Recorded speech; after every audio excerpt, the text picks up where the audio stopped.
Hare Nama Hare Nama eva kevalam Kalo nasteva nasteva nasteva gatiranyata.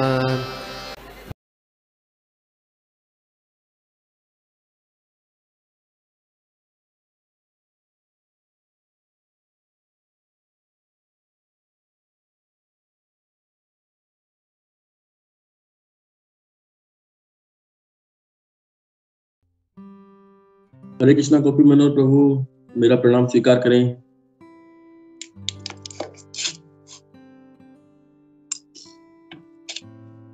ओम अज्ञानतिमिरान्धस्य ज्ञानाञ्जनशलाकया चक्षुरुन्मीलितं तस्मै श्रीगुरुवे नमः। श्री चैतन्य मनोभीष्टं स्थापितं येन भूतले स्वयं रूपकं ददाति स्वपदान्तं। वन्दे अहं श्रीगुरो श्रीयुतपदकमलं श्रीगुरुं वैष्णवं श्रीरूपं साग्रजातं सहगण रघुनाथान्वितं तं सजीवं साद्वैतं सावधूतं परिजनसहितं कृष्ण चैतन्य देवं श्री राधा कृष्ण पादान् सहगण ललिता श्री विशाखान्वितश्च।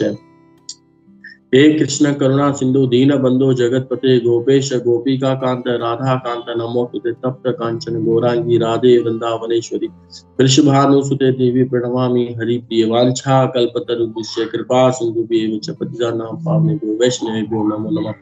नमः ओं विष्णुपादाय कृष्णपृष्ठाय भूतले श्रीमते भक्तिवेदांत स्वामिनिति नामिने नमस्ते सरस्वती देवी गौरवाणी प्रचार्य निर्विशेष शून्यवादी पाश्चात्य देशताने। जय श्री कृष्ण चैतन्य प्रभु नित्यानंदा श्री द्वैत गदाधर श्रीवासरि गौर भक्तवृंदा। हरे कृष्णा कृष्णा कृष्णा हरे हरे, हरे राम राम राम हरे हरे।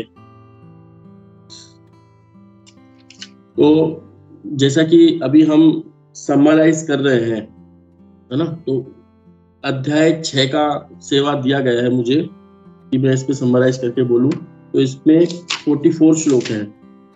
तो 44 में से लास्ट के जो 5-6 श्लोक ऐसे हैं जिसमें मैं नहीं पढ़ पाया। 46 श्लोक है, क्षमा करना, 46 श्लोक है। लास्ट के 5-6 का मैं समय नहीं मिल पाया मेरे को, लेकिन वो उनकी जो कंक्लूजन है वो पहले वाले श्लोकों में है जो मैंने पढ़ लिया था, लेकिन जो मैं पढ़ सकता अभी है। और कल हमारे जीव पावन प्रभु जी ने काफी सुंदर क्लास दिया था और कैसे समराइज किया था, और उससे पहले सरदेव बेदारी प्रभु जी ने दिया था। तो काफी समय लगता है इनको, लेकिन इसके साथ साथ ये है समय लगता है, लेकिन भगवान की विशेष कृपा जिनके ऊपर होती है ना, उन्हीं को ही ये मौका मिलता है बोलने का, और भगवान उनको कुछ स्पेशल देना चाहते हैं तो ही उनको उनके हाथ में ये सेवा देते हैं। तो हमको आगे जाके प्रचार भी करना है, और प्रचार के वक्त हमारे पास कई तरह के प्रश्न आएंगे, तो उन प्रश्नों का अभी से ही हमको निवारण मिलता जाता है यहाँ पर।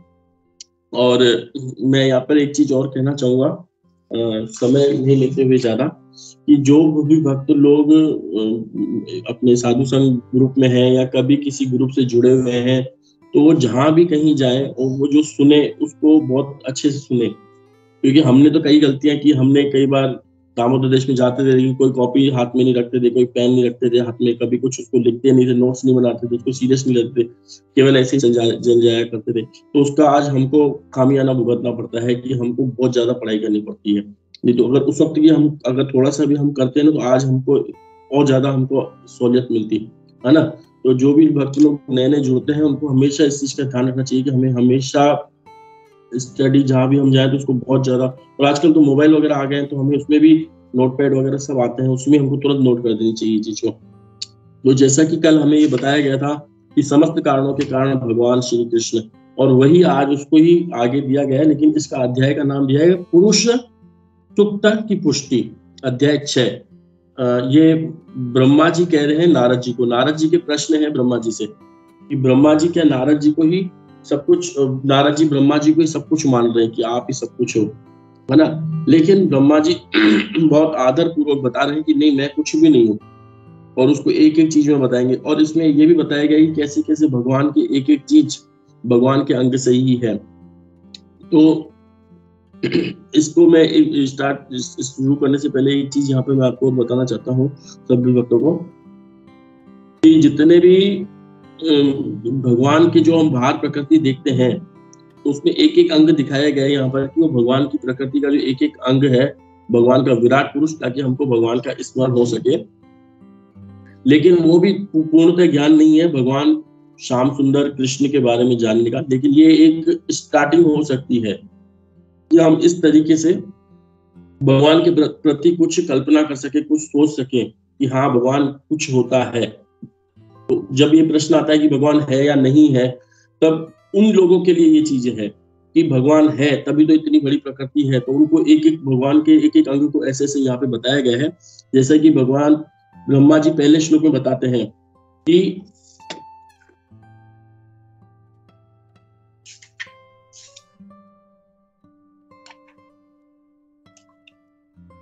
स्कंद 2 में अध्याय 6 के पहले में बताते हैं विराट पुरुष का जो मुख है वो वाणी का उद्गम केंद्र है। तो जो हमारी वाणी जो भी हमको दिख रही है वो भगवान श्री कृष्ण के विराट पुरुष के मुख से ही उत्पन्न वाणी है, तो ही हमारी वाणी हमको मिल पाती है। और इसका नियामक देव है अग्निदेव, और इनकी जो 6 स्तर है त्वचा के, और वो जो 6 स्तर है वो मंत्रों का उद्गम केंद्र है। जो जीवा, जितने भी सजन केंद्र है वो भगवान के विराट रूप के विभिन्न अंग हैं, और इसमें भौतिक जगत और आध्यात्मिक जगत में अंतर बताया गया है ना। और भगवान दूसरे श्लोक में हमको बताए जाएंगे कि भगवान के 2 नथुने हैं। तो श्वास तथा सभी प्रकार की जो वायु के उद्गम केंद्र हैं, जितनी भी प्रकार की अगर हमको हम बाहर निकलते हैं, अगर हमको हवा देखने को मिले या कोई भी चीज सुगंध देखने को मिले, तो हमको समझना चाहिए कि भगवान के विराट पुरुष का जो नथुने हैं ये चीजें उनमें से आ रही है। ग्रहण शक्ति से, भगवान की ग्रहण शक्ति से अश्वनी कुमार तथा समस्त प्रकार की जड़ी बूटियां भी उत्पन्न होती है ना। तीसरा केवल मैं पढ़ ही पाऊंगा, समझाने का थोड़ा थोड़ा सही है क्योंकि समय भी नहीं है और काफी सारे श्लोक हैं। नेत्र, तो जितने भी अगर हम बाहर निकलते हैं, जितने भी हमको रूप दिखते हैं है ना, तो वो और जो हमको ग्रह नक्षत्र, तो यहाँ हमको रात को सितारे वगैरह दिखते हैं, ये हमको मानना चाहिए कि भगवान की जो आंखों की पुतलियां है ना ये वही है। और जितने भी हमको रूप दिखते हैं तो ये मानना चाहिए कि भगवान की आंखों का ही ये कारण है, भगवान की आंखों से ही हमको ये दिख पा रहा है। और जो कान है वो ध्वनि का उद्गम केंद्र है। और शरीर की सतह त्वचा सभी यज्ञों को संपन्न करने के लिए का स्थान है। जो शरीर की जो सतह है ना, त्वचा, वो सभी यज्ञों को संपन्न करने का स्थान है। जैसे पृथ्वी है, वो बताया गया है कि पृथ्वी भगवान की त्वचा है, तो वहीं पर ही उसके शरीर पर ही हम जितने भी यज्ञ वगैरह होते हैं वहीं पर ही कर सकते हैं। और इसमें ये भी बताया गया था उदाहरण से, जैसे कोई भी वस्तु को अगर कोई भी हमको सुनना हो तो उसके लिए हमको वायु की आवश्यकता रहती है कि वायु के बिना कोई व्यक्ति बोल भी रहा है। अगर कोई कमरा है जिसमें वायु नहीं है, वायु रहित कोई कमरा है ना, वायु रहित, हाँ वायु सहित नहीं, वायु रहित कमरा है, तो उस कमरे में अगर कोई व्यक्ति बोले तो हम सुन नहीं पाएंगे, क्योंकि हमको सुनने के लिए वायु की बहुत ज्यादा आवश्यकता होती है ना। तो यहाँ पर ये भी चीज बताई गई है। फिर हम 5वें श्लोक पे जाते हैं, तो भगवान के जो जितने भी शरीर के जो अंग है उन पे जो रोम है वो भगवान समस्त प्रकार की वनस्पतियां हैं, वो है ना।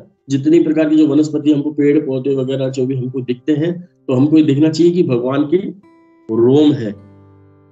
सिर तथा मुख के बाल, जो बादल हमको दिखते हैं ऊपर, वो हमको दिखना चाहिए। जब भी हमको बादल दिखे तो हमको ये देखना चाहिए कि भगवान के सिर और मुख के बाल हैं भगवान के।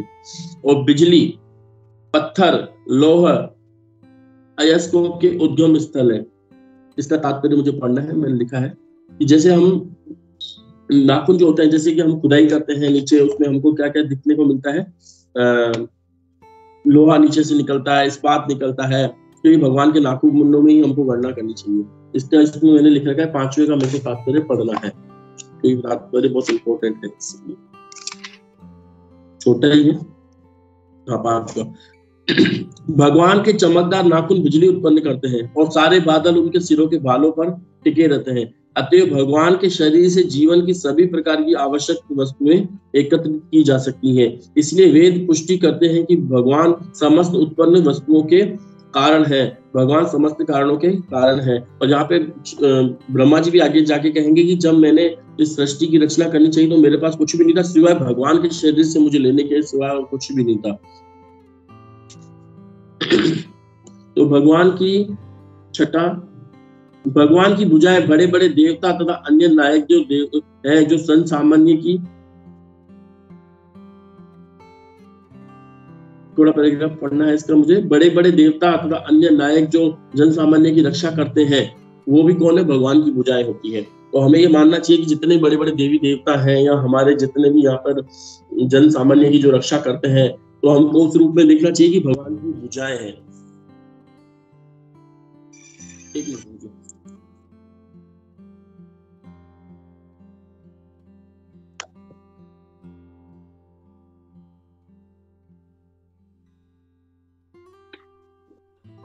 हाँ, इसमें ये हमको ये समझना होगा, छठे वाले में, बुद्धिमान मनुष्य को यह निश्चित रूप से समझ लेना होगा कि जीव चाहे कितना ही शक्तिशाली क्यों न हो, न तो पूर्ण होता है न स्वतंत्र होता है।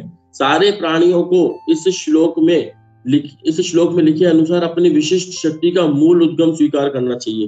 तो हमें भी ये, हमारे हिसाब से अगर हम इसको यूं पढ़े तो हमारे पास जितनी भी शक्ति है, तो उसका मूल उद्गम हमको भगवान को ही मानना चाहिए। यदि वे इसके अनुसार कर्म करते हैं तो वे अपने वृत्तिपरक कर्मों को करने मात्र से जीवन की सर्वोच्च सिद्धि प्राप्त कर सकते हैं। कि हमारे जितने भी हमको कर्म करने का है, जो हमारे अंदर जो हमारी जिम्मेदारियां हैं, उनको करते हुए केवल हमको ये मानना चाहिए कि इसके जो मूल उद्गम है वो भगवान है, तो ये हमारा जीवन सर्वोच्च हो पाएगा। और यह सिद्धि है शाश्वत जीवन, पूर्ण ज्ञान और अक्षय प्राप्ति। और पूर्ण सिद्धि क्या होती है? कि शाश्वत जीवन, ये जीवन की पूर्ण सिद्धि है, ना कि हम यहाँ पर इस संसार में जो थोड़ा बहुत यहाँ वहां से बटोरने में लगे हुए हैं, ये पूर्ण सिद्धि है? नहीं, ये पूर्ण सिद्धि नहीं है। पूर्ण सिद्धि श्रील प्रभुपाद जी कि शाश्वत जीवन, पूर्ण ज्ञान होना ही। और पूर्ण ज्ञान क्या है? कि भगवान श्री कृष्ण सब कुछ है। और अक्षय आशीष यानी कि आशीर्वाद, यानी कि आनंद। और यहाँ पे है कि मानव समाज में अस्तित्व के लिए कठिन स्पर्धा चल रही है। तो हमको यहाँ पे ये चीज समझनी होगी कि श्रील प्रभुपाद कह रहे हैं कि मानव समाज में अस्तित्व के लिए, यानी कि जो हमारा भौतिक जीवन है उसको बनाए रखने के लिए कठिन स्पर्धा चल रही है, बहुत कठिन स्पर्धा चल रही है। अतः बुद्धिमान वर्ग के लोगों को चाहिए कि भगवान को समस्त शक्तियों का चरम स्रोत स्वीकार करें और उनका आशीर्वाद प्राप्त करने के लिए उनको सम्मान प्रदर्शित करें। यही जीवन की पूर्णता है। लेकिन ये जो बता रखा है ऊपर कि जो कठिन स्पर्धा चल रही है इस वक्त संसार में हमको देखने को मिलती है, इस भौतिक जीवन को मतलब बनाए रखने के लिए, यह सही नहीं है। अब हम 7वें की तरफ चलते हैं। 7वें श्लोक में भगवान के जो डग है उद्रलोक तथा स्वर्ग लोकों का है। ये 7वें का क्या है? भगवान के डग उद्र, अधो तथा स्वर्ग लोकों के एवं हमें जो भी चाहिए उसके आश्रय है। उनके चरण कमल सभी प्रकार के भय के लिए सुरक्षा का काम करते हैं। तो भगवान के जो चरण कमल है वो यहाँ पे ये बताया गया है, तो सभी प्रकार की सुरक्षा प्रदान करते हैं। हमको न केवल इस श्लोक में, इस यहाँ पे तात्पर्य में दिया गया है, हमको न केवल इस श्लोक में अपितु उद्र, अधो तथा स्वर्ग लोक में भी भगवान के चरण कमलों की शरण ग्रहण करनी चाहिए। केवल इसी लोक में नहीं चाहिए, हम किसी भी ब्रह्मांड के किसी भी कोने में चल जाए तो भी हमको वहां पर भगवान की चरण कमलों की शरण करनी चाहिए। और भक्त हमेशा यही मांगता है कि हे भगवान मुझे नरक दो या स्वर्ग दो या कुछ भी दो, लेकिन आपके भक्तों का संग दो, आपकी भक्ति दो। ये भगवान, ये एक शुद्ध भक्त की डिमांड होती है ना। भगवान के चरण कमलों पर इस पूर्ण निर्भरता को शुद्धमय भक्ति सेवा कहते हैं। तो यहाँ पे शुद्धमय भक्ति सेवा की परिभाषा दी गई है कि शुद्धमय भक्ति परिभाषा, अगर कोई पूछे कि शुद्ध भक्ति में की परिभाषा क्या है, तो उसकी परिभाषा ये हम लिख सकते हैं यहाँ पर कि भगवान के चरण कमलों पर इस पूर्ण निर्भरता को ही शुद्ध भक्ति में सेवा कहते हैं। ना हमारे पास बैंक बैलेंस है उस पर भी हमको पूर्ण निर्भर नहीं रहना चाहिए, ना हमारे पास भौतिक जो साथी हैं, अनुयायी हैं, ना उन पे हमको पूर्ण निर्भर रहना चाहिए। हमें पूर्ण निर्भर रहना चाहिए भगवान के चरण कमलों पर, है ना। और न किसी को अन्य देवता की शरण ग्रहण करने के लिए उन्मुख होना चाहिए। फिर श्रील प्रभुपाद जी यहाँ पर कह रहे हैं कि हमें किसी अन्य देवता के पास जाने की आवश्यकता नहीं है, न किसी को अन्य देवता की शरण ग्रहण करने के लिए उन्मुख होना चाहिए। भगवान के अतिरिक्त प्रत्येक व्यक्ति भगवान की दया पर आश्रित है, यहाँ तक कि सर्वव्यापी परमात्मा तक भगवान के परम स्वरूप पर आश्रित है। यहाँ पर यह भी चीज कही गई है कि भगवान के अतिरिक्त, केवल एक भगवान है, उसके अतिरिक्त जितने भी लोग भक्त हैं या जितने भी दुनिया में जीव हैं, उन सबको भगवान की दया पर आश्रित है ना। यहाँ तक कि जो सर्वव्यापी परमात्मा जो हमारे हृदय के अंदर बैठे हुए हैं ना, वो भी किनके ऊपर आश्रित है? भगवान के ऊपर आश्रित है। अगर भगवान नहीं होंगे तो उनका भी कोई आश्रय नहीं है, तो वो भी आश्रय लेते हैं भगवान का, है ना। वो भगवान नहीं है, वो परमात्मा है, सुपर सोल है, लेकिन वो गॉड नहीं है। और फिर हम आगे चलते हैं, श्लोक नंबर 8। भगवान के जननांगों से जल वीर्य सृजन करता अवयव वर्षा तथा प्रजापतियों का जन्म होता है। उनके जननांग उस आनंद के कारण स्वरूप है जिसके जनन के कष्ट का प्रतिकार किया जा सकता है। ये बहुत इंपॉर्टेंट श्लोक है, ये हम जैसे गृहस्थ लोगों के लिए ही है। तो इसमें अगर हम थोड़ा सा अगर हम बाहर जाके देखते हैं तो हमको पता चलता है कि जितना भी हमको जल वीर्य सृजन करता है, वर्षा तथा जो भी दिखता है, ये भगवान के जनन अंगों से ही निकलता है। तो यहाँ पे तात्पर्य में एक बहुत अच्छी प्रभुपाद जी ने चीज लिखा है जो हमें पढ़ना चाहिए, ये कि यदि भगवत कृपा से जननांगों के ऊपर एक आनंद प्रदायक वस्तु का आवरण न होता तो मनुष्य जनन क्रिया ही बंद कर देता। यह वस्तु इतना प्रखर आनंद प्रदान करती है कि इससे पारिवारिक भार के कष्ट की पूर्ण रूप से विस्मृति हो जाती है। व्यक्ति इस आनंददायक वस्तु से इतना मोहित हो जाता है कि वे एक ही संतान को जन्म देकर संतुष्ट नहीं होता, अपितु संतानों की संख्या बढ़ाता भी जाता है। लेकिन जो भक्त होता है, जो भगवान का भक्त होता है, वो केवल भगवान के भक्त प्राप्त करने के लिए ही वो इस चीज का उपयोग करता है। और भगवान भगवत गीता में बताते भी हैं कि जो धर्मों से भोग है, मेरे को श्लोक याद नहीं आ रहा, अभी इसको पढ़ के याद आ रहा है कि एक श्लोक आता है, आप बताएंगे कोई लास्ट में, कि वो एक श्लोक है जिसमें भगवान बताते हैं कि जो धर्म के अनुरूप जो ये संसर्ग है भोग का, वो मैं ही हूं, है ना। तो 9वां श्लोक हम यहाँ पे पढ़ते हैं। हाँ, इसमें ये बता रखा है, हे नारद, भगवान के विराट रूप बुदाधार मृत्यु के नियामक देव मित्र का लोक है और भगवान की बड़ी आंत का छोर ईर्ष्या, दुर्भाग्य, मृत्यु, नरक आदि का स्थान माना जाता है।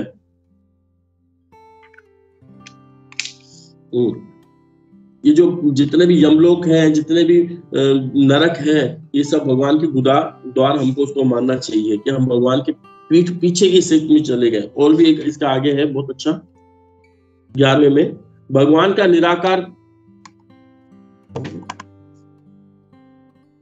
हाँ 10वां, भगवान की पीठ समस्त प्रकार की उद्विग्नता तथा अज्ञान एवं अनैतिकता का स्थान है। उनकी नसों से नदियां, नाले प्रवाहित होते हैं और उनकी हड्डियों पर बड़े बड़े पहाड़ हैं। जो हम बाहर जाएंगे तो हम देखेंगे कि भगवान की पीठ समस्त प्रकार की उद्विग्नता तथा अज्ञान एवं अनैतिकता का स्थान है। जो भी नसें हैं, जो भी हमको नदियां, पहाड़ ये दिख रहे हैं, तो हमको इसमें मानना चाहिए कि भगवान की नसों के अंदर से ये सब बह रहा है और उनकी हड्डियों पर बड़े बड़े पहाड़ बने हुए। जैसे हड्डियां हमारी कठोर होती है ना, तो वैसे ही बाहर अगर हमको पहाड़ जो देखने को मिले कभी भी, तो हमको देखना चाहिए कि भगवान के विराट स्वरूप के पहाड़ ही है। और यहाँ पर एक उदाहरण था प्रभुपाद जी का, इससे हमको जैसे पीठ का बताया गया है कि जो भगवान की पीठ होती है वो अज्ञानता का होती है ना, और भगवान की जो माया होती है वो भगवान के पीछे खड़ी रहती है, भगवान के आगे वो कभी भी नहीं आ सकती है माया। तो इसलिए हमको अपने आप को भगवान के फ्रंट में, भगवान को हमारे फ्रंट में रखना चाहिए ताकि हम भगवान की माया से बच सके। तो एक बार एक उदाहरण भी मेरे को यहाँ पे याद आ रहा है कि एक बार प्रभुपाद जी प्लेन में जा रहे थे, तो एक व्यक्ति था, वो उसने काफी रिसर्च किया था कि है ना कि भगवान कौन है, कैसे है, तो उनको कहीं से संतुष्टजनक उत्तर नहीं मिलता था। तो प्रभुपाद जी से उन्होंने पूछा कि आप सन्यासी हो? बोला हाँ। बोला आपको सारा कुछ पता है? बोला हाँ, जितना पता है उतना पता है। बोले मुझे मेरा एक प्रश्न है। बोला पूछो क्या? बोले सारी चीजें भगवान से आती है? बोला हाँ, सारी चीजें भगवान से आती है। तो बोले ये अज्ञान, जो भी हम ये दिखते हैं, गलत चीजें देखते हैं, भगवान से आती होंगी? तो बोला हाँ, ये भगवान से आती है। बोला कोई मानता ही नहीं इस चीज को? बोला नहीं, सारी चीजें भगवान से आती है। तो उन्होंने बताया कि भगवान का जो, श्रील प्रभुपाद ने उनको इतने अच्छे तरीके से एक्सप्लेन किया कि भगवान का जो पीछे का हिस्सा है वो टोटल अज्ञानता है ना। तो इसीलिए हमको ये पता रहना चाहिए कि हमको हमेशा भगवान को हमारे फ्रंट में ही रखना चाहिए ताकि हम माया से बच सकें। और मैं तो खैर नहीं बता पा रहा हूँ उतना अच्छे से, लेकिन मैंने जब सुना था तो उन्होंने इतने अच्छे से उनको बताया था कि वो व्यक्ति कन्विंस हो गया था और उन्होंने प्रभुपाद जी से कुछ दिनों में दीक्षा भी प्राप्त कर ली थी। तो उन्होंने, श्रील प्रभुपाद जी ने इतना अच्छे से बताया कि हाँ, जो भगवान का जो फ्रंट का हिस्सा होता है वो हमारे लिए होता है, लेकिन भगवान की जो मायावी शक्ति सब भगवान से ही आते हैं, लेकिन वो जब पीछे का हिस्सा होता है भगवान का, विराट पुरुष का पीछे का हिस्सा होता है। तो इस तरीके से उनको बहुत अच्छे से श्रील प्रभुपाद जी ने कन्विंस किया था। और 11वां, अब हम 11वें पे चलते हैं। तो निराकार पहलू, भगवान का निराकार पहलू महासागरों का आश्रय स्थान है और उनका उधर भौतिक दृष्टि से विनष्ट जीवों का आश्रय है। उनका हृदय जीवों के सूक्ष्म भौतिक शरीरों का आश्रय स्थान है। बुद्धिमान लोग इसे इस प्रकार जानते हैं। तो इसमें ये बता रखा है कि निराकार जो पहलू है वो महासागरों का आश्रय स्थान है। जो महासागर होते हैं वो निराकार पहलू के रूप में इसको यहाँ पे बताया गया है कि आश्रय स्थान है। जो भी निराकार पहलू है वो भगवान के महासागरों का आश्रय स्थान है। उधर भौतिक दृष्टि विनष्ट से जीवों का आश्रय है। कि जो भौतिक दृष्टि में जो हम देखते हैं ब्रह्मा जी की जो रात्रि आती है जिसमें आंशिक प्रलय कहते हैं, तो उस वक्त जितने भी जीव होते हैं वो भगवान विराट पुरुष के उधर में जाकर के समा जाते हैं। और जो हृदय में सूक्ष्म भौतिक शरीरों का स्थान है। सूक्ष्म भौतिक जो शरीर होते हैं हम पढ़ेंगे हम वापस से। और उनका उदर भौतिक दृष्टि से विनष्ट जीवों का आश्रय और उनका हृदय जीवों के सूक्ष्म शरीरों का आश्रय स्थान है। बुद्धिमान लोग इसे इस प्रकार से जानते हैं, है ना। मेरे को जितना समझ में आया मैंने उसका किया है, लेकिन इसमें काफी प्रश्न भी उठेंगे, लेकिन ये हमको आगे से जानने पड़ेंगे। क्योंकि मैं जब साधु संघ में जुड़ा था, जब वो इसके अगला वाला जो है ना विशिष्ट कार्यों के लिए निर्धारित अवतार, तब से मैं उसमें आया था। तो ये मेरा पढ़ावा भी नहीं था, लेकिन मैंने इसको थोड़ा बहुत कोशिश की है। तो इसमें 12वां श्लोक हम देखते हैं। इसके हिसाब से अनुवाद पढ़ना है इसका, अचिंत्य भेदाभेद के बारे में है यहाँ पर। तथापि उन महापुरुष की चेतना धार्मिक सिद्धांतों का मेरा तुम्हारा चारों कुमारों का सनक सनातन सनत कुमार तथा सनंदन का निवास स्थान है। यही चेतना सत्य तथा दिव्य ज्ञान का विकास है।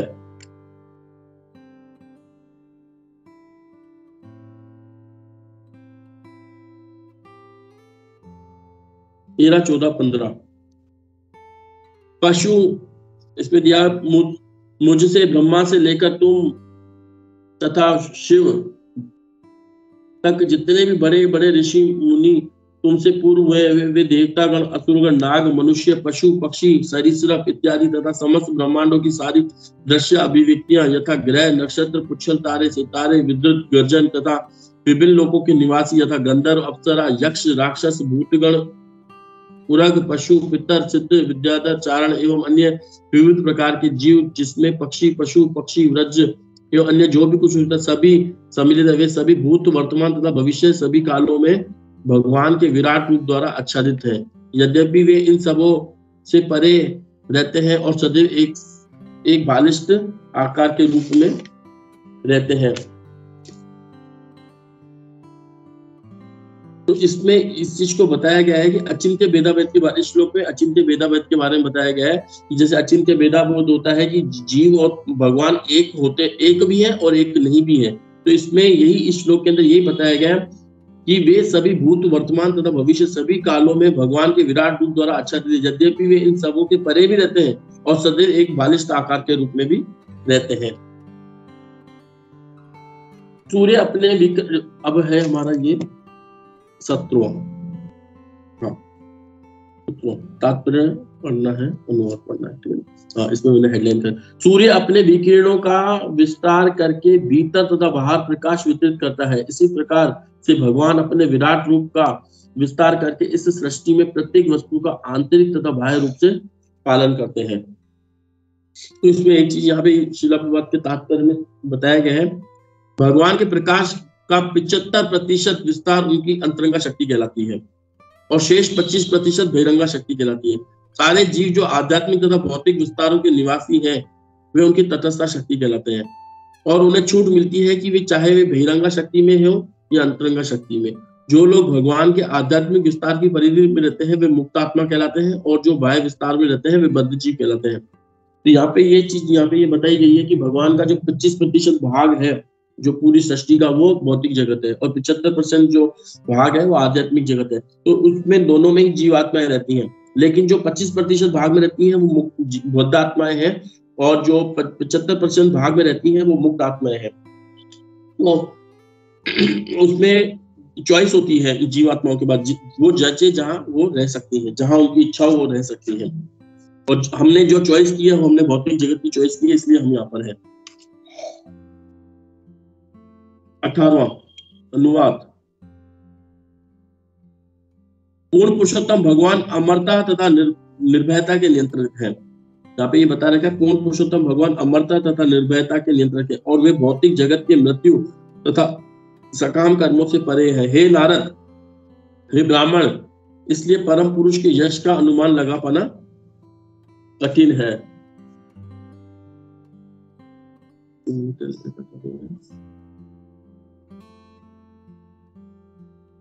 हाँ, इसमें ये बता रखा है कि जैसे एक बाल्टी सरसों के बीज की, अगर कोई एक बाल्टी ले उसमें कितने सारे सरसों के बीज हो जाएंगे, बहुत सारे हो जाएंगे, शायद उसको हम गिन भी नहीं पाए, गिन लेंगे लेकिन बहुत समय लगेगा उसको। एक बाल्टी पूरी भरी हुई सरसों के बीज की, तो एक एक सौ सरसों का बीज है, वो एक एक ब्रह्मांड है। इतने ब्रह्मांड है भौतिक जगत के, मतलब जो एक बाल्टी है उसके अंदर अगर हम उसको पूरे सरसों के बीजों से भर दें, सरसों के दानों से भर दें, तो एक एक जो दाना है वो एक एक ब्रह्मांड है। इतने तो ये हो गई भौतिक जगत। अब इसका 3 गुना ज्यादा अगर हम देखें तो हम इतना बड़ा आध्यात्मिक आकाश है, जिसको छोड़ करके यहाँ जिसकी हमने कल्पना भी नहीं की, उसको छोड़कर हम यहाँ पर बैठे हैं, है ना। 20वां 19वां भगवान के धाम का वर्णन है यहाँ पर 19वें में। ये हमने पढ़ लिया। 20वां है 20वें श्लोक में अनुवाद। कौन जा सकता है वो भी बताया है इसमें ना। आध्यात्मिक जगत जो भगवान की 3/4 शक्ति से बना है, इस भौतिक जगत से परे स्थित है और यह उन लोगों के निमित्त है जिनका पुनर्जन्म नहीं होता। अन्य लोग जो गृहस्थ जीवन के प्रति आसक्त हैं और ब्रह्मचारी व्रत का कठोरता से पालन नहीं करते, उन्हें 3 लोगों के अंतर्गत ही रहना होता है। बहुत इंपॉर्टेंट है यहाँ पर। आध्यात्मिक जगत जो भगवान की 3/4 शक्ति से बना है, इस भौतिक जगत से परे स्थित है और यह उन लोगों के निमित्त है जिनका पुनर्जन्म नहीं होता।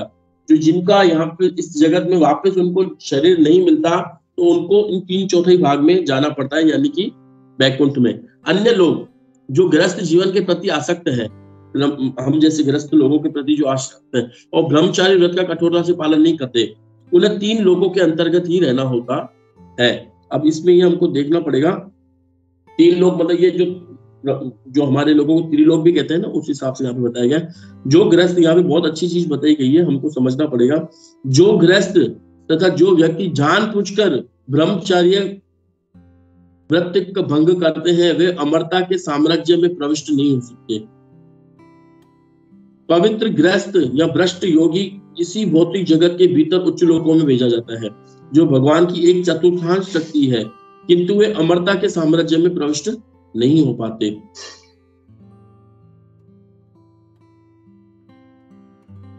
वानप्रस्थ तथा सन्यासी यदि वे इस विधि में सफलता चाहते हैं तो ब्रह्मचारी व्रत को खंडित नहीं कर सकते। ब्रह्मचारी, वानप्रस्थ तथा सन्यासी न तो पुनर्जन्म चाहते हैं, नहीं वे लुक छिपकर विषय जीवन में लिप्त रहते हैं।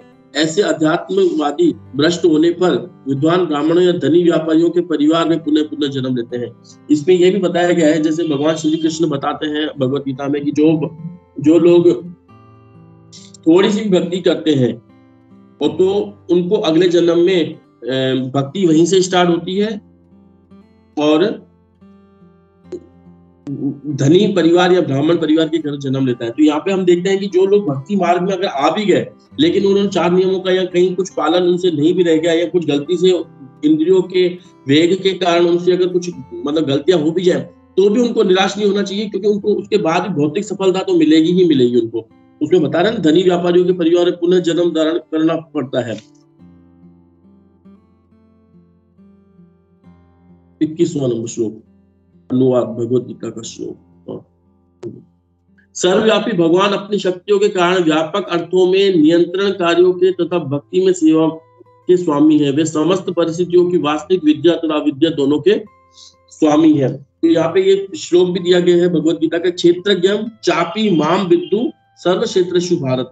क्षेत्रज्ञो यो ज्ञानम यद ज्ञानम मतम मम। तो इसमें बताया गया है कि जो भगवान है वो सर्वव्यापी भगवान अपनी शक्तियों के कारण व्यापक अर्थों में नियंत्रण कार्यों के तथा भक्ति में सेवा के स्वामी, वे समस्त परिस्थितियों की वास्तविक विद्या तथा अविद्या दोनों के स्वामी है। तो यहाँ पे शॉर्ट में ये चीज बताई गई है कि भगवान जो है वो परमात्मा है, वो प्रत्येक व्यक्ति हृदय के अंदर बैठे हैं और वो सब कुछ जानते हैं, वो क्षेत्रज्ञ हैं। वो श्लोक से बताया गया उन्होंने, क्षेत्रज्ञ वाले श्लोक से। अब हम 22वें नंबर श्लोक पे चलते हैं, यानी कि हम अचिंत्य भेदाभेद यहाँ पर भी बताया गया है। भगवान सारे ब्रह्मांड तथा समस्त भौतिक तत्वों, गुणों एवं इंद्रियों से युक्त विराट रूप उत्पन्न होते हैं, फिर भी वे वैसे ही भौतिक प्राकृतियों से उसी तरह पृथक रहते हैं जिस तरह सूर्य अपने विकिरणों तथा ताप से पृथक रहता है। तो यहाँ पर ये देखना पड़ेगा, जो विराट पुरुष है वो विराट पुरुष में भगवान है भी और नहीं भी भगवान है ना। हम ये नहीं कह सकते कि यही भगवान है, जैसे भाई यही भगवान है इसी को हमको पूजना है, ये भी नहीं कह सकते और ये भी नहीं कह सकते कि ये भगवान नहीं है ना। जैसे एक बार गोपी मनोहर प्रभु ने बताया था कि हमारा शरीर जो है पंच तत्वों से बना है ना। लेकिन अगर कोई बोले कि अगर आपका शरीर पंच तत्वों से मिलकर बना है तो थोड़ी सी मिट्टी निकाल के दे दो, ये संभव नहीं है ना। कि थोड़ा सा मिट्टी हम थोड़ा सा अग्नि थोड़ा सा निकाल के शरीर से दे दो, संभव नहीं है। लेकिन बना भी उन्हीं से ही बना है। तो इसी को हम अचिंत्य भेदाभेद तत्व हमको चैतन्य महाप्रभु बता के गए। तो भगवान का जो विराट पुरुष है जो यहाँ पे बताया गया है, वो भगवान विराट पुरुष भगवान है लेकिन वो नहीं भी है, इसी चीज को यहाँ पर बताया गया है। अब हम 23 नंबर श्लोक में चलते हैं, इसका अनुवाद पढ़ना है। अब ब्रह्मा जी बोलते हैं, जब मैं महापुरुष भगवान महाविष्णु के नाभि कमल पुष्प से उत्पन्न हुआ तो मेरे पास यज्ञ अनुष्ठानों के लिए उन महापुरुष के शारीरिक अंगों के अतिरिक्त अन्य कोई भी सामग्री नहीं थी। यानी कि बता रहे हैं कि कोई भी, इसमें जब हम आगे पढ़ेंगे तो हमको पता चलेगा कि कोई भी यज्ञ करने के लिए या कोई भी कार्य करने के लिए हमको संसाधनों की आवश्यकता पड़ती है। लेकिन उस वक्त ब्रह्मा जी के पास कोई संसाधन नहीं थे, केवल पुष्प था, वो भी आध्यात्मिक था क्योंकि भगवान की नाभि से प्रकट हुआ था और उसपे ब्रह्मा जी थे। और ब्रह्मा जी जब तप किया और जब उनको जब कुछ सामग्री की आवश्यकता पड़ी, जब उन्होंने यज्ञ वगैरह किए, पृथ्वी की दुनिया की रचना करना चाहिए, तो उनको उसी विराट पुरुष के शरीर से उनको सब कुछ लेना पड़ा। ये हम पढ़ेंगे तो फिर पता चलेगा हमको आगे।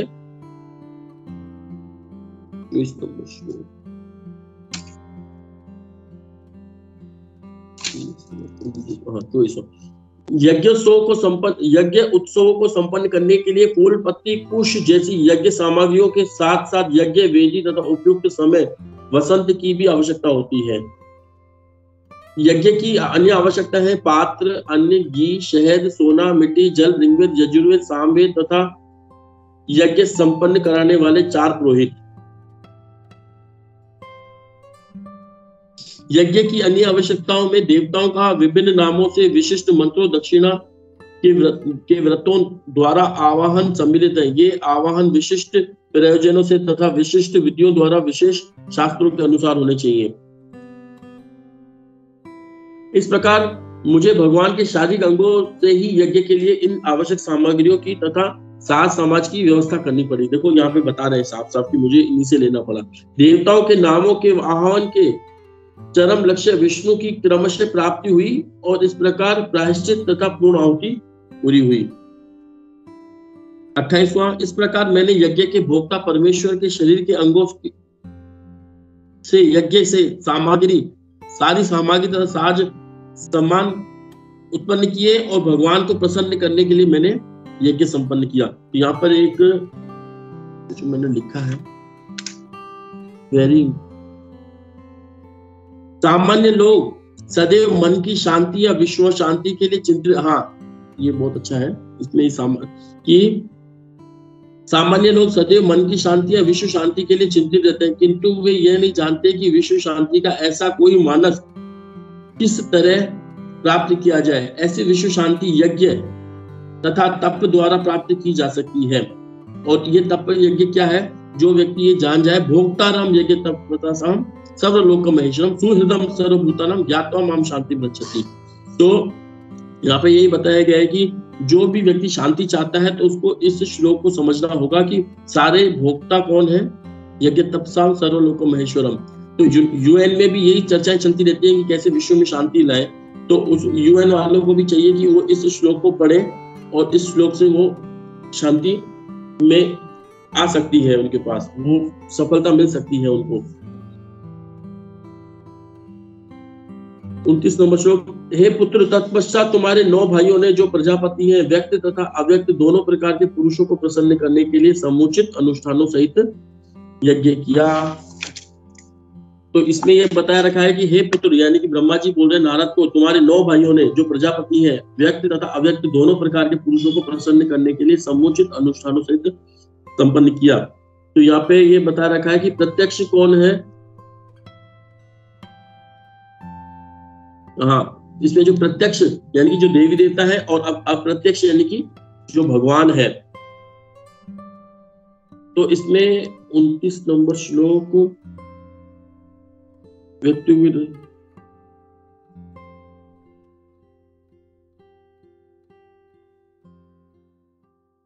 इसमें एक चीज यहाँ पे लिखी, अतएव आधुनिक मनुष्य को ढकी हुई आंखों के लिए इस कलयुग में व्यक्त देवता भी नहीं दिखते, क्योंकि अंतरिक्ष यात्रा पूर्ण रूप से बंद है। इसमें लिखा रखा है कि जो पहले के जब ब्रह्मा जी की समय की बात बता रहे हैं कि उस वक्त देवी देवता वगैरह यहाँ वहां आया जाया करते थे, तो उनके दर्शन उनको भौतिक आंखों से हो जाया करते थे। लेकिन जो भगवान है वो अव्यक्त होते हैं। भगवान अव्यक्त थे क्योंकि वो उनको इस भौतिक आंखों से दिखते नहीं थे, तो इसीलिए उनको उनकी तपस्या, उनकी आराधना करनी पड़ती थी, तब जाकर के वो दिखते थे। तो उसके लिए यहाँ पर एक उदाहरण ये है कि भगवान को कैसे देखा जाए, है ना, भगवान को हम कैसे देख सकते हैं। तो इसका एक उदाहरण, मतलब उदाहरण नहीं है, मतलब एक समझ सकते हैं। कई बार ये प्रश्न आता है हमारे पास कि कोई बोले कि हमको भगवान दिखाओ, तो हम कैसे उसको दिखाएंगे भगवान को ऐसे थोड़ी कि ये भगवान देख लो। तो उसके लिए अभी हमको एक चीज बताया गया कि जैसे कि कोई भी चीज को नापने के लिए, बुखार नापने के लिए थर्मामीटर होता है, पानी को नापने के लिए लीटर होता है ना, तो और दिशाओं को नाप मेजरमेंट करने के लिए इंच टेप वगैरह होता है, कपड़ा नापने के लिए। तो हर एक का अलग अलग होता है ना, मेजरमेंट नापने के लिए, है ना। तो उसी प्रकार किसी एक मेजरमेंट का जो उपकरण है वो किसी दूसरे के काम नहीं आता है। जैसे कि हम चाहें कि हमारे पास थर्मामीटर है, उससे हम दूध को नाप लें, नहीं हो पाएगा, या उससे हम कपड़ा नाप लें, नहीं हो पाएगा। तो इसी प्रकार भगवान के लिए भी मेजरमेंट होता है। भगवान को भी देखने के लिए हमारे पास विशेष प्रकार की एक उपकरण होना चाहिए। वो उपकरण है हमारी भक्ति में आंखें से, जो हमारे जो प्रेमांजन शुद्धित भक्ति विलोचन है ना, उसी से ही हम भगवान को देख सकते हैं। प्रभु जी 9:10 हो रहे हैं, और भी थोड़ा सा है, तो मैं कंटिन्यू करूं या इसको शॉर्ट में हम समझ जाए? समय है हमारे पास?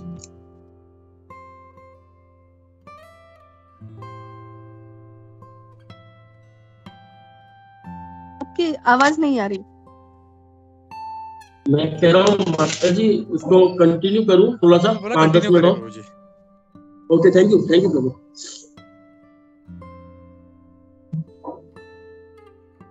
के बाद हम जाएंगे 30वें अनुवाद पढ़ना है। हाँ, 29 के बाद हम कह 30वें में, तत्पश्चात मनुष्यों के पिताओं तथा मनुओं, महर्षियों, पितरों, विद्वान पंडितों, दैत्यों तथा मनुष्यों ने परमेश्वर को प्रसन्न करने के निमित्त यज्ञ संपन्न किए। तो तात्पर्य है, इसमें पढ़ना पड़ेगा हमको तात्पर्य।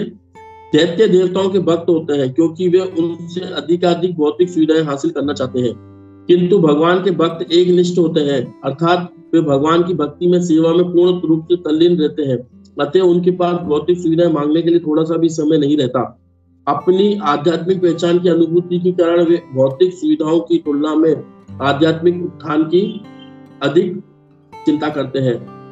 तो यहाँ पे भक्त के बारे में बता रखा है कि जो भक्त होते हैं भगवान की भक्ति में, सेवा के अलावा और कुछ भी नहीं मांगते।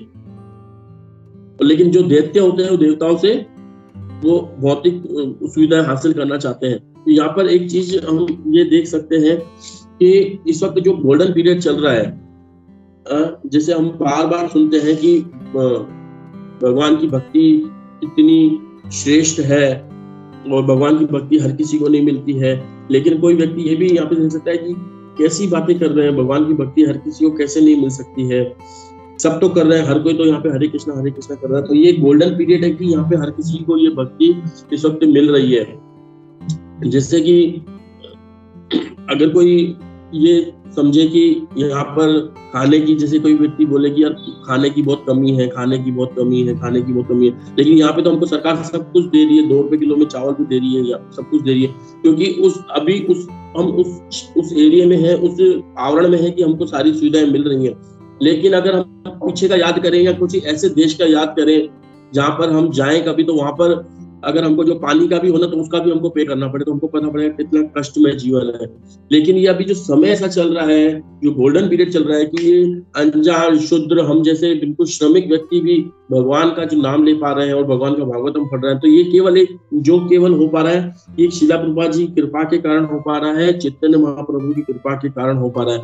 नहीं तो हर व्यक्ति के अंदर ईर्ष्या द्वेष वगैरह है, वो उस ईर्ष्या द्वेष को छोड़ पा रहा है, क्योंकि आज उसके ऊपर भगवान की कृपा हो पा रही है और जो गोल्डन पीरियड चल रहा है। लेकिन कभी भी अगर हमको ये थोड़ा सा, कभी कभी मैं सोचता हूँ कि हम सही समय पर आए हैं। कभी कोई ऐसा समय होता, मानो कि जिस वक्त बहुत ज्यादा आक्रांताएं हमारे देश पे चल रहे थे, केवल हमारा जीवन इसी में निकल जाता है कि हम अपने आप को सेफ कैसे रखें। लेकिन आज हम बहुत ज्यादा सेफ हैं और भगवान की भक्ति भी कर रहे हैं, तो लगभग हम वैकुंठ धाम के में ही है। अब ज्यादा नहीं चर्चा कर पाएंगे इस पे, हम अब 30वां अनुवाद पढ़ लिया, 31वें में चलेंगे हम। अतः सारे ब्रह्मांडों की भौतिक अभिव्यक्तियां उनकी शक्तिशाली भौतिक शक्तियों में स्थित है। अतः सारे ब्रह्मांडों की भौतिक अभिव्यक्तियां उनकी शक्तिशाली भौतिक शक्तियों में स्थित है, जिन्हें स्वतः स्वीकार करते हैं, यद्यपि वे भौतिक गुणों से सदैव निर्लिप्त रहते हैं। यहाँ पे भी अचिंत्य भेदा भेद वाली बात आ रही है। ब्रह्मा विष्णु महेश के बारे में यहाँ बताया रखा है कि ब्रह्मा विष्णु महेश की जो शक्तियां हैं वो कैसे एक भी हैं और कैसे अलग भी है। तो धनी मालिक का उदाहरण भी यहाँ पे दिया हुआ है 31वें नंबर श्लोक में, कि कैसे धनी मालिक जो होता है वो अपनी पैसों से मकान बनवाता है, और अपने ही कई बार उसको मकान हटवाना भी होता है, तो अपना ही पैसा देकर के उसको मकान हटवाना पड़ता है, तोड़वाना पड़ता है ना। लेकिन जब उसको पालन करना होता है तो वो उसको खुद ही रहता है। ये तात्पर्य में उदाहरण दिया हुआ है। उसी प्रकार ब्रह्मा विष्णु महेश का वहां पे उदाहरण आता है। अब हम चलेंगे 32 नंबर श्लोक में। 32 नंबर श्लोक में यह है कि उनकी इच्छा से मैं सृजन करता हूँ, शिव जी विनाश करते हैं, और वे अपने स्वयं अपने सनातन भगवान रूप में सबों का पालन करते हैं। वो इन तीनों शक्तियों के शक्तिमान नियामक है। और इसमें तात्पर्य में दिया हुआ है, वास्तव में वासुदेव से बढ़कर कोई सत्य नहीं है। और भगवत गीता में भगवान कृष्ण उसी की पुष्टि करते हैं, मतः परतरम नान्यत्, मुझसे बढ़कर और कोई नहीं है। इस तरह एकात्म की धारणा जिस पर निर्विशेषवादी अत्यधिक बल देता है, वो भगवान के सगुणवादी भक्त द्वारा भी मान्य है। अंतर इतना ही है कि निर्विशेषवादी अंतिम पुरुष स्वरूप को नहीं मानता, जबकि भक्त भगवान के स्वरूप को महत्व देता है। तो यहाँ पर भी निराकारवाद को खंडन किया है प्रभुपाद जी ने। श्लोक संख्या 33, प्रिय पुत्र, तुमने मुझसे जो कुछ पूछा था उसको मैंने इस तरह तुम्हें बतला दिया कि तुम निश्चय जानो कि जो कुछ भी यहाँ है, चाहे वह कारण हो या कार्य, दोनों ही आध्यात्मिक तथा भौतिक जगतों में वह पूर्ण पुरुषोत्तम भगवान पर ही आश्रित है। तो यहाँ पे ब्रह्मा जी नारद जी को बता रहे हैं कि जो भी है वो भगवान की प्रीति ही आश्रित है। और तात्पर्य में बताया है शिला पर, मूल कारण के कार्य ही अन्य कार्यों के कारण बनते हैं, और इस तरह प्रत्येक वस्तु चाहे स्थायी हो या अस्थायी कारण कार्य के रूप में कार्य करती है। और चूंकि भगवान सभी पुरुषोत्तर शक्तियों के आदि कारण है, अतः वे समस्त कारणों के कारण कहलाते हैं। अब हम चलते हैं श्लोक संख्या 34वां है, यानी कि हम 10-12 श्लोक हो रहे हैं, मैं जल्दी नहीं पढ़ लूंगा, लेकिन बहुत इंपॉर्टेंट श्लोक है ये वाला। मैंने इसके आगे इंपॉर्टेंट लिख रखा है, हे नारद, चूंकि मैंने पूर्ण पुरुषोत्तम भगवान हरि के चरण कमलों को अत्यंत उत्कंठा के साथ पकड़ रखा है, अतः मैं जो भी कुछ कहता हूं वह कभी असत्य नहीं होता है। न तो मेरे मन की प्रगति कभी अवरुद्ध होती है, और न ही मेरी इंद्रियां कभी पदार्थ के क्षणिक आसक्ति से पतित होती है। यहाँ पे ब्रह्मा जी जो प्रथम जीव है, जो भगवान के भक्त हैं, वो यहाँ पे ये बता रहे हैं कि मैंने भगवान के हरि के चरण कमलों को अत्यंत उत्कंठा के साथ पकड़ रखा है ना। और यहाँ पे शिला प्रभुपाद जी भी एक बात और बताते हैं तात्पर्य में, और ये कौन के प्रति जानी ही, हे कुंती पुत्र, तुम ये घोषित कर दो। भगवान अर्जुन से घोषणा करने को कहते हैं, क्यों? क्योंकि कभी कभी साक्षात गोविंद की घोषणा संसारी जीवों की विरोधात्मक लग सकती है, किंतु संसारी व्यक्ति कभी भी भगवत भक्त के वचनों में कोई विरोधाभास नहीं पाएगा। और हम देखते हैं कि भगवान कृष्ण को तो हम श्रील प्रभुपाद जी से पहले भी जानते थे कि हाँ भक्त है, कृष्ण है, वृंदावन में मथुरा में है, गोपियों के वस्त्र चुराते हैं, मक्खन खाते हैं, जन्माष्टमी वगैरह सब मनाते थे हम तो पहले, है ना। लेकिन पूर्ण पुरुषोत्तम रूप के भगवान में स्वीकार कर पाना, ये भगवान के भक्त जो शुद्ध भक्त आते हैं वही हमें कृपा करते हैं, वही हम सीख पाते हैं। तो इसमें एक उदाहरण भी आता है कि भगवान जब वो महाभारत का युद्ध चल रहा था तो उसको बोलते हैं कि द्रोणाचार्य को कि तुम्हारा अश्वत्थामा पुत्र मारा गया। तो उस वक्त द्रोणाचार्य ये बोलते हैं कि मेरा पुत्र मारा गया ये मैं नहीं मान सकता हूँ, साक्षात अगर वासुदेव भी आकर मुझे कहे ना कि मेरा पुत्र अश्वत्थामा मारा गया है तो भी मैं नहीं मानूंगा, लेकिन हाँ अगर धर्मराज युधिष्ठिर आकर के मुझे ये बात बोल दे कि वो मारा गया तो मैं मान जाऊंगा। जबकि भगवान खुद बोलते हैं तो भी नहीं मानते, क्योंकि तभी भगवान को ये लगा कि मेरी बातों में कोई विश्वास करेगा नहीं करेगा, लेकिन मेरा जो सच्चा भक्त होता है उसकी बातों में पूरी दुनिया विश्वास करती है। तो वैसे ही हमने यहाँ पर आकर के देखा कि जब श्रील प्रभुपाद जी आए उन्होंने सारी हमको चीजें बताई कि ये भगवान है और हमने उसको माना। उससे पहले भी हम भगवान को जानते थे लेकिन हम मानते नहीं थे, लेकिन श्रील प्रभुपाद जी ने आकर के और उनके शिष्यों ने आकर के हमको वो चीज सिखाई तो हम उन चीज को मानने को तैयार हो गए, है ना। तो इससे हमको ये पता चलता है कि भगवान के भक्तों में बहुत, और कल भी यही चर्चा चल रही थी कि गुरु और भगवान दोनों एक ही है। तो ये हमको इससे पता चलता है कि कोई फर्क नहीं है। कई बार हम देखते हैं ना किसी व्यापारी की दुकान पे बोलते हैं कि वहां पे चल जाना, उनसे मेरी बात करा देना, आपका काम तुरंत हो जाएगा, है ना। तो इससे हमको पता चलता है कि उनकी बातों में उनमें कोई फर्क नहीं है। वहां वो मिल जाएंगे, उनको तुमने पेमेंट दी, समझो मेरे को पेमेंट मिल गई, इतना उनको विश्वास होता है कि तुमने वहां ये चीज दे दी, समझो वो मेरे पास आ गई। तो वैसे ही भगवान के भक्तों, भगवान को अपने भक्तों के प्रति इतना विश्वास होता है कि अगर उन्होंने जो बोल दिया ना, समझो मैंने ही बोला है। ठीक है ना। अब हम चलते हैं आगे वाले श्लोकों में कि श्लोक संख्या 35वां। यद्यपि मैं वैदिक ज्ञान की शिष्य परंपरा में दक्ष महान ब्रह्मा के रूप में विख्यात हूँ, और यद्यपि मैंने सारी तपस्या भी की है, तथा यद्यपि मैं योग शक्ति एवं आत्म साक्षात्कार में पटु भी हूँ, और मुझे सादर प्रणाम करने वालों जीवों के प्रति महान प्रजापति मुझे इसी रूप में जानते हैं, तो भी मैं उन भगवान को नहीं समझ सकता जो मेरे जन्म के मूल उद्गम है। यानी कि यहाँ पर एक चीज ये बता रहे हैं, ये सब कुछ इतनी योग्यता है उनके होने के बाद भी वो ये बोलते हैं कि मैं भगवान को बिल्कुल भी नहीं समझ सकता हूँ। क्यों? क्योंकि श्रील प्रभुपाद यहाँ पे समझाते हैं, इस ब्रह्मांड में समस्त जीवों में श्रेष्ठ ब्रह्मा जी स्वीकार कर रहे हैं कि वैदिक ज्ञान में अपने पांडित्य, अपनी तपस्या, संयम, योग शक्ति तथा आत्म साक्षात्कार के बावजूद एवं जीवों के पुरखों महान प्रजापतियों द्वारा पूजित होने पर भी परमेश्वर को जान पाने में अक्षम है।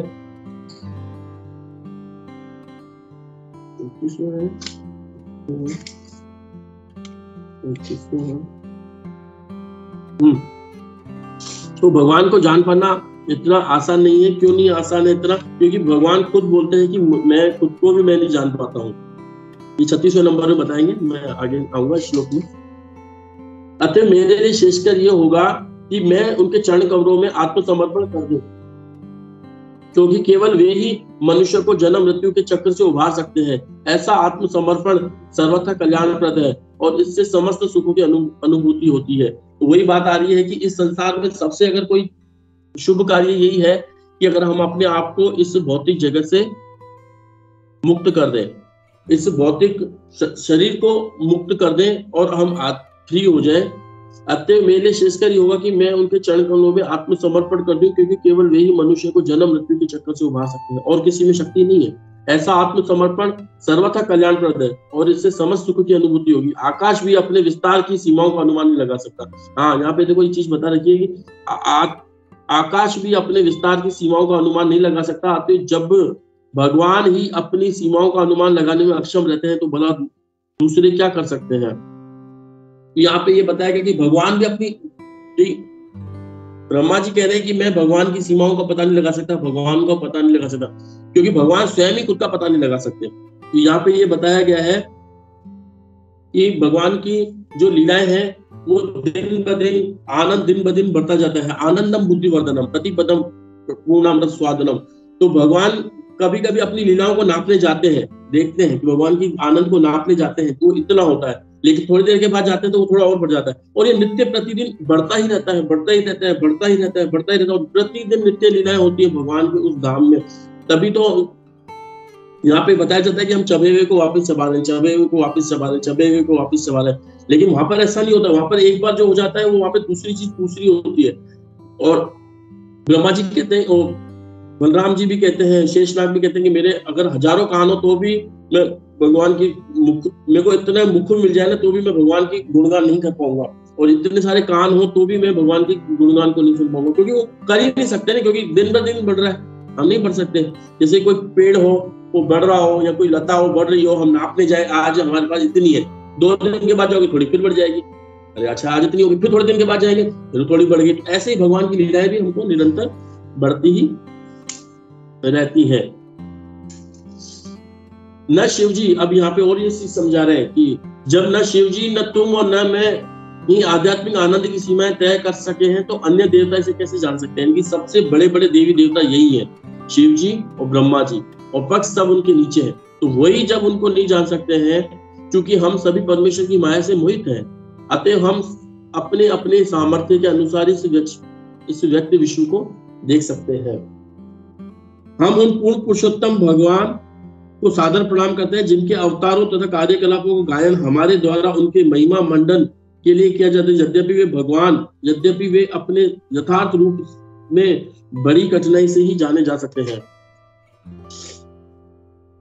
वे परम आदि भगवान श्री कृष्ण प्रथम अवतार महाविष्णु के रूप में अपना विस्तार करके इस व्यक्ति जगत की सृष्टि करते हैं, किंतु वे अजन्मा रहते हैं, फिर भी सृजन उन्हीं में होता है और भौतिक पदार्थ तथा अभिव्यक्ति भी वही है। वे कुछ काल तक उनका पालन करते हैं और फिर उन्हें अपने में ही समाहित कर लेते हैं। 36-37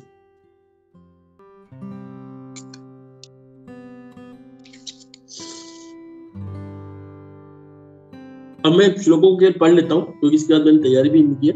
भगवान पवित्र है और भौतिक प्रभाव के समस्त कल्मश से रहित है। वे परम सत्य है और पूर्ण ज्ञान के मूर्ति मंत्र रूप है। वे सर्वव्यापी अनादि अनंत है।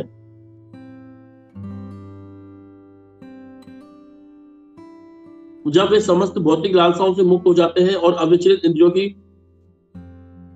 शरण ग्रहण कर लेते हैं, अन्यथा व्यर्थ के तर्कों से सब कुछ विकृत हो जाता है और भगवान हमारी दृष्टि से ओझल हो जाते हैं।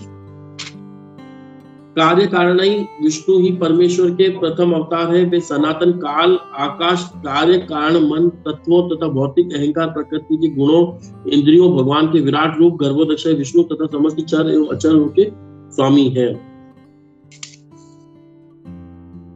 मैं 2 और बचे उसको अनुवाद पढ़ेंगे ना। मैं स्वयं ब्रह्मा शिव जी भगवान विष्णु दक्ष आदि प्रजापति तुम नारद तथा कुमारगण इंद्र तथा चंद्र जैसे देवता भूलोक के नायक अधोलोक के नायक गंधर्वलोक के नायक विद्याधर लोक के नायक चारण लोक के नायक यक्षों राक्षसों तथा उर्गों के नेता महर्षि बड़े बड़े दैत्य बड़े बड़े नास्तिक तथा अंतरिक्ष पुरुष भूत प्रेत शैतान जिन्न कुष्मांड बड़े बड़े जलचर बड़े बड़े पशु तथा पक्षी इत्यादि या दूसरे शब्दों में ऐसी कोई भी वस्तु जो बल ऐश्वर्य मानसिक तथा इंद्रिय कौशल शक्ति क्षमा सौंदर्य विनम्रता ऐश्वर्य तथा प्रजनन से युक्त है, चाहे रूपवान या रूप विहीन, वे सब भले ही विशिष्ट सत्य तथा भगवान के रूप प्रतीत हो, लेकिन वास्तव में वे वैसे ही हैं।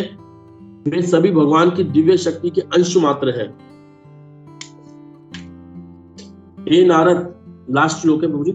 हे नारद, अब मैं एक एक करके भगवान के दिव्य अवतारों का वर्णन करूंगा जो लीला अवतार कहलाते हैं। उनके कार्यकलापों के सुनने से कान में संचित सारा मैल हट जाता है। ये लीलाएं सुनने में मधुर और आस्वाद्य है, अतएव ये मेरे हृदय में सदैव बनी रहती है। तो यानी कि यहाँ पे हम लास्ट में एक बात ये कहेंगे कि हमने सारा संसार हम जाएंगे ढूंढने के लिए भगवान की अभिव्यक्तियों को, भगवान की माता जी। बस लास्ट वाले श्लोक में जो ब्रह्मा जी ने कहा है, हे नारद, अब मैं एक एक करके भगवान के दिव्य अवतारों का वर्णन करूंगा जो लीला अवतार कहलाते हैं। उनके कार्यकलापों के सुनने से कान में संचित सारा मैल हट जाता है। ये लीलाएं सुनने में मधुर और आस्वाद्य है, अतएव ये मेरे हृदय में सदैव बनी रहती है। तो मेरे यहाँ पर ये लास्ट में कंक्लूजन यही आएगा जो लास्ट वाले श्लोक से, कि हमको ऊपर ऊपर से समझना चाहिए कि हाँ सब कुछ भगवान के पेड़ है। हमको भगवान को चेतना जगाने जो भी हमको पेड़ दिखते हैं कि हाँ ये भगवान के रोम है, ये नदियां हैं, लेकिन भगवान की जो लीलाएं है ना, जब हम वो सुनेंगे कि भगवान के कार्यकलापों को जब हम सुनेंगे, भगवान और भगवान के भक्तों की जब हम लीलाओं को सुनेंगे, जब हमारे हृदय में जाएंगे, तभी हमारा ये कान का मैल हटेगा और जो हमारे अंदर जो सूखापन है, जो हमारे अंदर जो सूखापन है, वो तभी दूर होगा जब हम भगवान के दिव्य स्वरूप, भगवान श्री राम, भगवान श्री कृष्ण, नरसिंह भगवान, इनकी जब हम लीलाएं सुनेंगे तो ही हमारे हृदय में से जो संचित पाप हैं जो हट पाएंगे। लेकिन भगवान की जो विराट पुरुष है, उनके बारे में हम केवल समझ सकते हैं, प्रचार करने के लिए, लोगों को समझाने के लिए ये कर सकते हैं, लेकिन इनसे हमारे हृदय का मैल नहीं हटेगा। लेकिन जो भगवान की जो दिव्य लीला है, जब हम ये सुनेंगे और वो दिव्य लीला हमारे हृदय के अंदर जाएंगे, तो ही हमारा मन एकाग्रचित होगा। हरे कृष्णा माता जी, मैं अपनी वाणी को यही विराम देता हूँ। काफी सारी इसमें गलतियां रही होंगी, तो कृपया से सही करें।